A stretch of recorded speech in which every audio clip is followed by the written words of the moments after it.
Chapter 7 Bad News. Wilber liked Charlotte better and better each day. Her campaign against insects seemed sensible and useful. Hardly anybody around the farm had a good word to say for a fly. Flies spent their time pestering others. The cows hated them. The horses detested them. The sheep loathed them. Mr. and Mrs. Zuckerman were always complaining about them and putting up screens. Wilber admired the way Charlotte managed. He was particularly glad that she always put her victim to sleep before eating it. "It's real thoughtful of you to do that, Charlotte," he said. "Yes," she replied in her sweet musical voice. "I always give them an anesthetic so they won't feel pain. It's a little service I throw in." As the days went by, Wilber grew and grew. He ate 3 big meals a day. He spent long hours lying on his side, half asleep, dreaming pleasant dreams. He enjoyed good health, and he gained a lot of weight.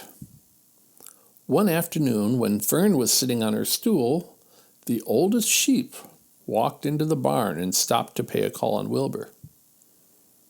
"Hello," she said. "Seems to me you're putting on weight." "Yes, I guess I am," replied Wilber. "At my age, it's a good idea to keep gaining." "Just the same, I don't envy you," said the old sheep. "You know why they're fattening you up, don't you?" "No," said Wilber. "Well, I don't like to spread bad news," said the sheep, "but they're fattening you up because they're going to kill you. That's why." "They're going to what?" screamed Wilber.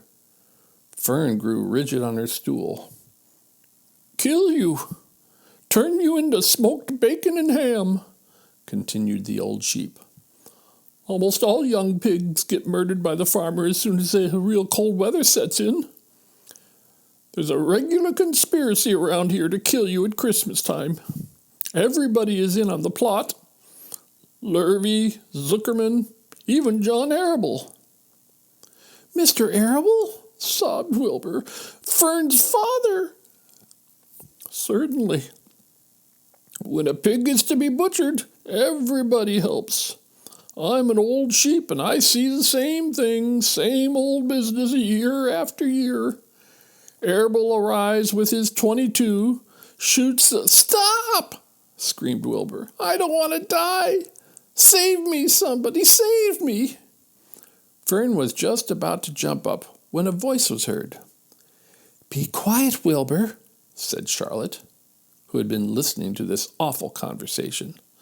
"I can't be quiet," screamed Wilber, racing up and down. "I don't want to be killed. I don't want to die. Is it true what the old sheep says, Charlotte? Is it true they're going to kill me when the cold weather comes?" "Well," said the spider, plucking thoughtfully at her web, "the old sheep has been around this barn a long time. She's seen many a spring pig come and go. If she says they plan to kill you, I'm sure it's true. It's also the dirtiest trick I've ever heard of. What people don't think of." Wilber burst into tears. "I don't want to die," he moaned. "I want to stay alive right here in my comfortable manure pile with all my friends. I want to breathe the beautiful air and lie in the beautiful sun." "You're certainly making a beautiful noise," snapped the old sheep. "I don't want to die," screamed Wilber, throwing himself to the ground. "You shall not die," said Charlotte briskly. "What? Really?" cried Wilber. "Who's going to save me?" "I am," said Charlotte. "How?" asked Wilber. "That remains to be seen, but I'm going to save you, and I want you to quiet down immediately. You're carrying on in a childish way.